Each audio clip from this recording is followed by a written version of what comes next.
আসসালামু আলাইকুম। দুর্বল ডিফেন্স লাইন নিয়ে এবার সবচেয়ে শক্তিশালী স্ট্রাইকারদের মোকাবেলা করবে ব্রাজিল টিম। শক্তিশালী স্ট্রাইকার এই জন্য বললাম কারণ কলম্বিয়ার যে স্ট্রাইক প্রান্তে যারা অ্যাটাক করবে, যেমন দিয়াজ, যে লিভারপুলের একদম অবিচ্ছেদ্য অংশ, লিভারপুলকে যেভাবে তিনি টেনে নিচ্ছেন বা লিভারপুলে যেভাবে সামনে থেকে লিভারপুলকে এগিয়ে নিচ্ছেন, সেই দিয়াজ কিন্তু এই মুহূর্তে টপ ফর্মে। আর সেই টপ ফর্মে থাকার করার কারণে তার উপর আলাদা একটা আস্থা তৈরি হয়ে গেছে কলম্বিয়ানদের, এবং সেই হিসাবে নতুন উদীয়মান এবং তারুণ্য নির্ভর এই টিমটার উপর ভরসা রাখছে কলম্বিয়ানরা।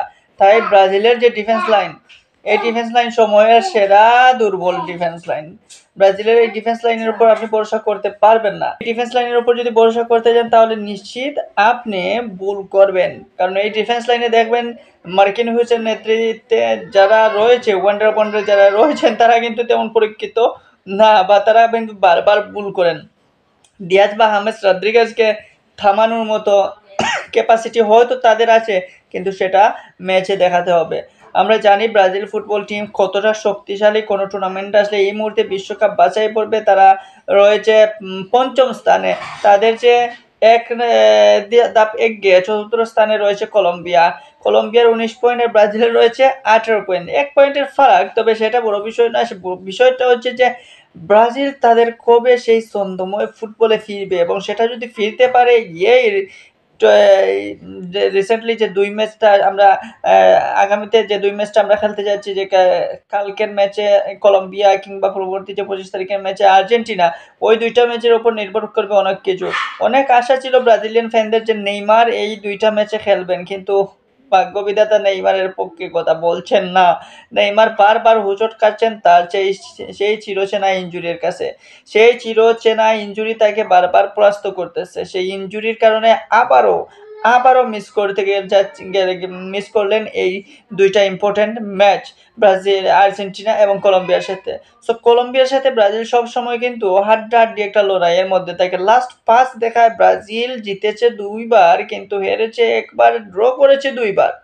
লাস্ট যে ম্যাচ খেলা হয়েছে সেখানেও কিন্তু ব্রাজিল ড্র করেছে 1-1 গোলে। সো ব্রাজিলের কলম্বিয়ার সাথে পেরে ওঠাটা অনেক কষ্টসাধ্য বিষয় এই মুহূর্তে, কারণ ব্রাজিলের ডিফেন্স লাইন বারবার ভুল করে, এবং সেই ডিফেন্স লাইন যদি ভুল না করে তাহলে ব্রাজিল কিন্তু শতভাগ। আমরা আগের ব্রাজিলের কথা যদি বলি, যখন Thiago Silva, Dani Alves, David Luiz, কিংবা তার পরবর্তী বা তার আগের ডিফেন্স লাইন যদি আমরা দেখি, সেখানে আপনি ভরসা করা যেত যে ব্রাজিলের ডিফেন্স লাইনকে বিট করা, মার্সেলোরা যখন থাকতো তখন তাদেরকে বিট করাটা অনেক কষ্টসাধ্য প্রতিপক্ষের জন্য। কিন্তু রিসেন্টলি ব্রাজিলের যে ডিফেন্স লাইন উঠে এসেছে নতুন, সেই ডিফেন্স লাইনের উপর ভরসা করা যাচ্ছে না, কিন্তু সেই ভরসার জায়গাটা এখন থেকে তৈরি করতে হবে ব্রাজিলিয়ান ফুটবলারদেরকে, ব্রাজিলিয়ান ডিফেন্স লাইনকে।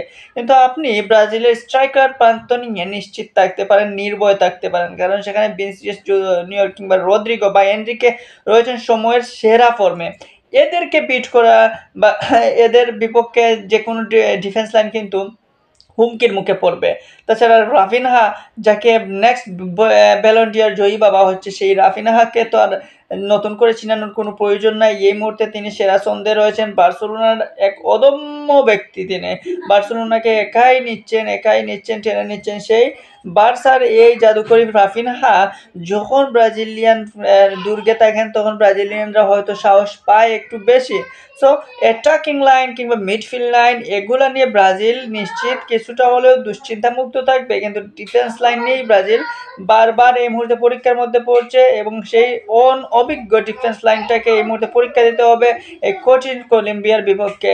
সো কলম্বিয়ার বিপক্ষে আপনার ব্রাজিলকে আরও শক্তভাবে নামতে হবে, বিশেষ করে গোলকিপিংয়ের দেখতে যে ব্রাজিলিয়ান যে 2 বা 3 জন রয়েছেন তারা কিন্তু অসাধারণ। অ্যালিসন বেকার কিংবা এডারসন বেন্তো, ওরা কিন্তু কখনোই এক ছোটোখাটো গোলকিপার না। ওরা 100%-এর চেয়েও বেশি বলা যাবে যে ওরা 100-এর উপর 101% ভালো গোলকিপার। কিন্তু দুঃখের বিষয় যে ব্রাজিলিয়ান গোলকিপাররা পেনাল্টিতে, ট্রাইব্রেকারে কিছুটা হলেও এখানে ভুল করে থাকে। সো এই দিকগুলো যদি কাভার করতে পারে ব্রাজিলিয়ান টিম, তাহলে ব্রাজিল কিন্তু শক্তিশালী এক টিম।